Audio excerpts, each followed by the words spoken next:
Les sous-marins de grande croisière Dauphin et Narval ont appareillé de l'Orient pour une campagne d'entraînement et d'expérimentation au voisinage de la banquise.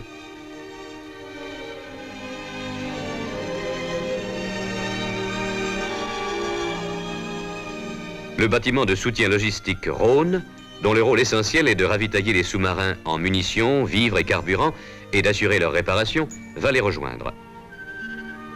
Déplaçant 2000 tonnes, il dispose d'ateliers de charpente, de mécanique, d'électricité et d'électronique, ainsi que d'un stock de pièces de rechange, périscope compris. Dans la brume et la neige, le Rhône entre en rade de Reykjavik, capitale de l'Islande.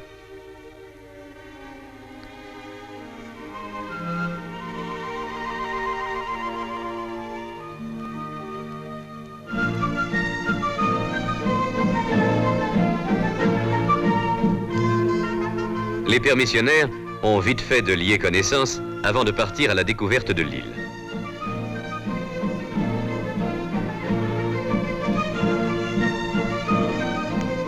Ils admirent au passage les célèbres geysers d'eau chaude.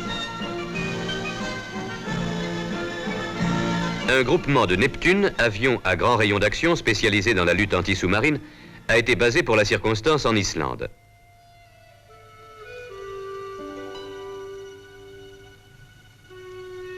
Fantomatique, le Dauphin sort de la brume au point de rencontre fixé avec le Rhône.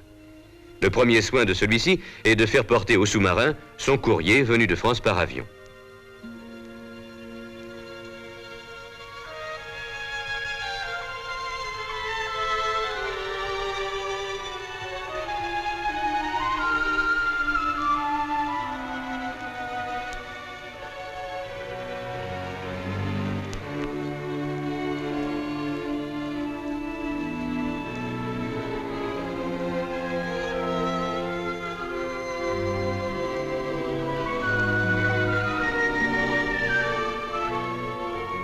Adversaires déclarés des sous-marins, les Neptunes, pour cette fois, leur rendent. Ils viennent d'effectuer une reconnaissance du pack et de repérer les surfaces d'eau libre ou de glace mince dans lesquelles les sous-marins, pendant leurs incursions sous la banquise, pourront éventuellement faire surface.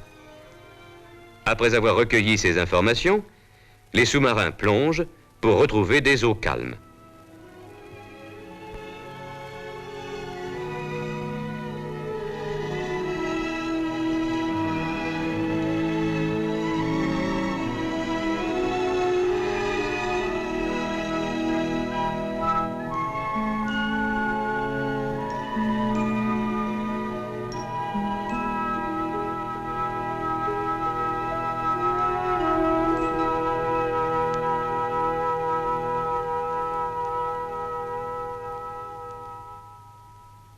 Au passage, les sous-marins ne résistent pas à l'envie de profiter de la présence du Rhône dans ces parages peu fréquentés pour le prendre comme cible.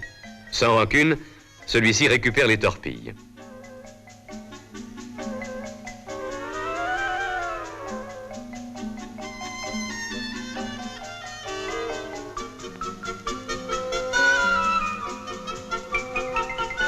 À bord, elles seront vérifiées et préparées pour d'autres lancements.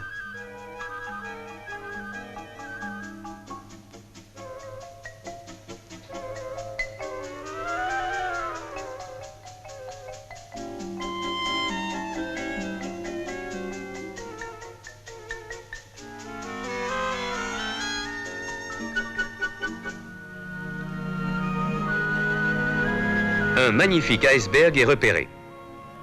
Le Neptune évalue sa taille, la hauteur immergée étant 9 fois plus importante que la partie visible. Le Rhône a stoppé un instant. Tout en assurant une liaison constante avec les avions et les sous-marins, auxquels il sert de PC avancé, il poursuit un programme scientifique de relevée dans ces eaux aux caractéristiques physiques mal connues.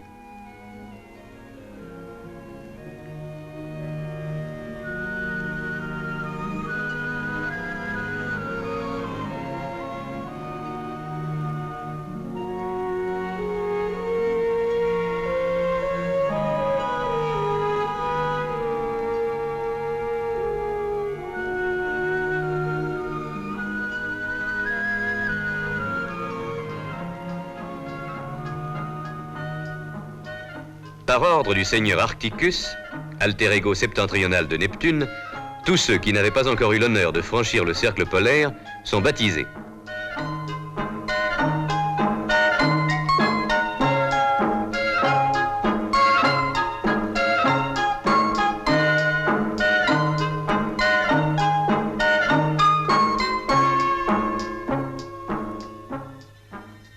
Couronné de givre, le Dauphin rejoint le Rhône pour un bref ravitaillement avant une nouvelle incursion sous la banquise.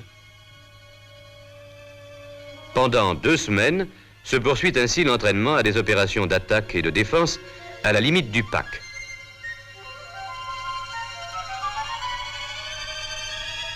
L'apparence huileuse de la surface indique que la température de l'eau s'est abaissée à -2 degrés.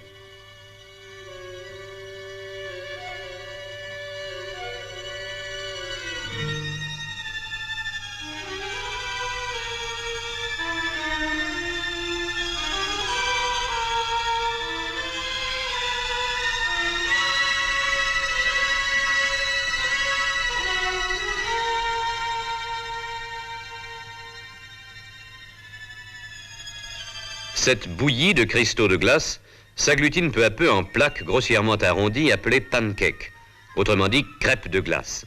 Celles-ci, en se soudant progressivement, forment la banquise. Au large, sous l'influence des vents, des courants et de la houle, la banquise se casse en morceaux plus ou moins grands.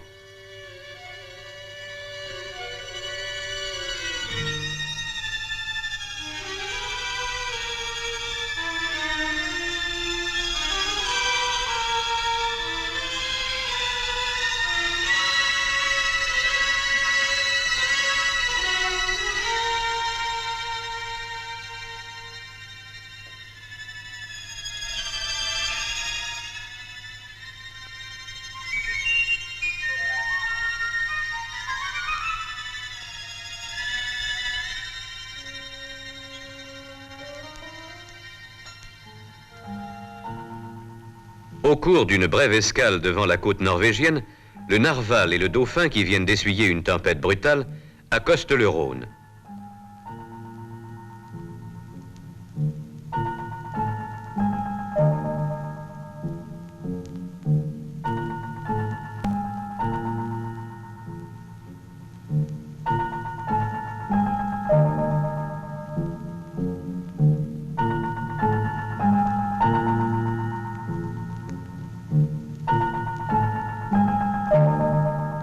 Le bâtiment de soutien logistique va jouer à la fois le rôle de navire-atelier et celui d'hôtel flottant. Tandis que les sous-mariniers, aux barbes d'un mois, montent à bord pour effectuer une grande toilette et se dégourdir les jambes, on va réparer un dôme sonar en métal léger qui a souffert sous les coups de la mer.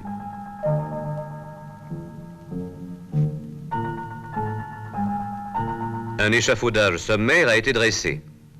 Les bosses et les déchirures seront redressés et pansés. Et bientôt, le dôme retrouvera sa place à l'extrême avant pour protéger de nouveau efficacement le précieux sonar, chargé de détecter sous l'eau les obstacles et les autres sous-marins.